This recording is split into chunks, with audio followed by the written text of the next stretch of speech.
नमस्कार साथियों, आप सभी का स्वागत है S Kumar Sharma official YouTube channel पे। इस वीडियो में बात करने वाले हैं अभिवृद्धि और विकास के बारे में।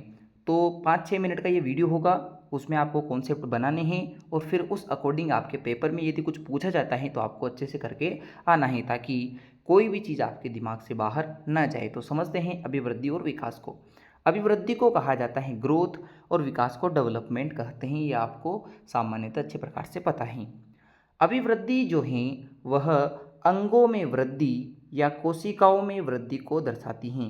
आपके शरीर की कोशिकाओं में वृद्धि हो रही है या आपके अंगों में कुछ बढ़ोतरी हो रही है तो वह अभिवृद्धि यानी ग्रोथ के संकेत हैं। जबकि विकास अभिवृद्धि तो है ही सही विकास के अंदर, उसके अलावा भी जो आपके शारीरिक शरीर में परिवर्तन है, मानसिक रूप से, संवेगात्मक रूप से, मनोगत्यात्मक रूप से, संज्ञानात्मक रूप से, वो सभी विकास के अंदर सम्मिलित होते हैं। यानी हम ये कह सकते हैं कि यदि अभिवृद्धि है तो वह बाह्य स्वरूप को दर्शाएगी और आंतरिक स्वरूप को दर्शाता है विकास।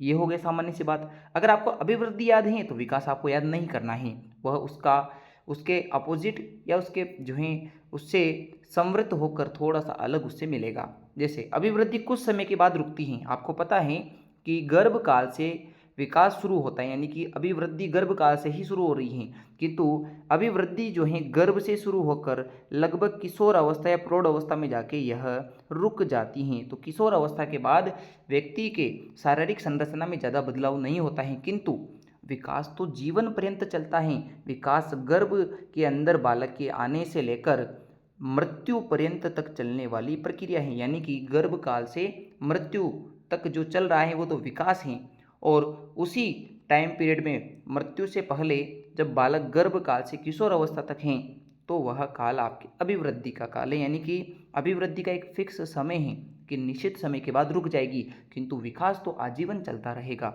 अभिवृद्धि गर्भकाल से शुरू होगी और किशोर या प्रौढ़ अवस्था तक आपकी यह लगभग समाप्त सी हो जाती है, किंतु विकास तो मृत्यु पर्यंत तक चलेगा जो गर्भ से शुरू हुआ है। तो ये बात आपको याद रखनी है। तीसरा, आपकी जो अभिवृद्धि है उसका प्रयोग एक संकुचित अर्थ के लिए हम करेंगे। संकुचित अर्थ क्यों है? क्योंकि इसके अंदर विकास के सभी पहलू नहीं है, यानी सर्वांगीण जो चीज़ हैं विकास को दर्शाने वाली, उसके अंदर अभिवृद्धि सम्मिलित हैं, किंतु केवल अभिवृद्धि ही विकास नहीं है। विकास अभिवृद्धि को कह सकते हैं, किंतु अभिवृद्धि विकास नहीं है। तो अभिवृद्धि विकास का एक हिस्सा है, तो वह संकुचित अवधारणा है, जबकि विकास एक व्यापक अवधारणा, व्यापक शब्द है जिसमें कई सारे और भी पहलू सम्मिलित होते हैं। आगे देखते हैं। अभिवृद्धि का कोई निश्चित क्रम नहीं है। हमें शरीर की अंगों की वृद्धि हो रही है तो न तो उनका कोई निश्चित दिशा है कि किस दिशा में बढ़ोतरी होगी, और न कोई निश्चित क्रम है। अगर ऐसा फिक्स होता कि शरीर की अभिवृद्धि का क्रम और दिशा का क्रम निश्चित होता तो संसार के सभी मनुष्य एक समान शारीरिक संरचना के होते, उनका फिजिकल जो अपीयरेंस है वो एक जैसा होता। क्योंकि व्यक्तिगत विभिन्नताएं हैं, अभिवृद्धि का कोई निश्चित क्रम नहीं होता। इसलिए आपने देखा होगा कि कोई आदमी हष्टपुष्ट है तो कोई दुबला पतला है, कोई मोटा मोटा है, या कोई जो है किसी बीमारी से पीड़ित है तो उसके शरीर की शारीरिक संरचना यानी उसकी अभिवृद्धि कुछ अलग प्रकार से होती हैं। तो ये याद रखना है कि निश्चित क्रम नहीं है अभिवृद्धि का और नहीं निश्चित दिशा है, जबकि विकास का तो क्रम भी निश्चित है और विकास की दिशा भी निश्चित है। ये आपने कहाँ पढ़ा है? तो ये आपने पढ़ा है विकास के सिद्धांतों में, कि विकास का एक फिक्स क्रम है कि शारीरिक विकास जो है वो मानसिक विकास को प्रभावित करेगा, तो यानी दिशा भी फिक्स है और उसके क्रम भी फिक्स हैं। तो ये आपने पढ़ा है। अगला हम देखते हैं। अभिवृद्धि का कोई लक्ष्य नहीं होता है। अभिवृद्धि किस उद्देश्य से है इसका कोई स्पष्ट उत्तर नहीं है, जबकि विकास का तो कोई ना कोई लक्ष्य जरूर होता है। तो लक्ष्य केंद्रित जो चीज़ है वो विकास है, जबकि लक्ष्यहीन जो चीज़ है वो आपकी अभिवृद्धि होती है।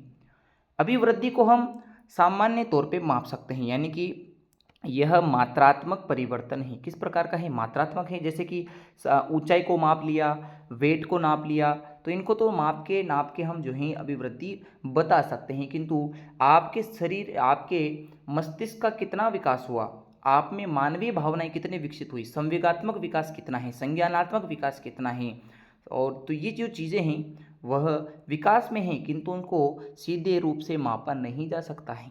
इसलिए विकास का मापन सीधे तौर पे संभव नहीं है, जबकि सीधे तौर पे हम अभिवृद्धि को माप सकते हैं। और जो आपके विकास है वो मात्रात्मक और गुणात्मक दोनों हैं, यानी कि यहाँ क्वालिटी और आपके शरीर की अभिवृद्धि जिसको आप मात्रात्मक कह रहे थे वो दोनों सम्मिलित होती हैं। अभिवृद्धि रेखीय होती है। कैसे होती है? रेखीय, यानी कि बढ़ती चली जाती है और फिर बाद में समाप्त हो जाएगी। तो ये रेखीय क्रम है कि आपने यहाँ से शुरू किया और एक इस पीक पॉइंट पे जाके वो समाप्त हुई। किंतु विकास वर्तुलाकार है। हरलोक महोदया ने आपने पढ़ा होगा कि हरलोक महोदया कहती हैं कि विकास इस क्रम से शुरू होता है और फिर इस प्रकार जो है बढ़ता चला जाता है और मृत्यु पर्यंत तक होता रहता है। तो ये जो है विकास का वर्तुलाकार का सिद्धांत है कि वर्तुलाकार जो है विकास अनवरत होता रहेगा। तो ये सिद्धांत हरलोक महोदय ने आपके दिया है। तो ये आपको पढ़ना है कि विकास वर्तुलाकार है जबकि अभिवृद्धि रेखीय है। तो आपने कुछ ना कुछ यहाँ से सीखा होगा। ये जो पीडीएफ है आप इस समय देख पा रहे हैं, आपको निःशुल्क हमारे टेलीग्राम चैनल पे उपलब्ध हो जाएगी। आप चाहे तो वहाँ से नोट्स बना सकते हैं या यहाँ भी आप वीडियो पॉज करके स्क्रीनशॉट लेके जो है पढ़ सकते हैं।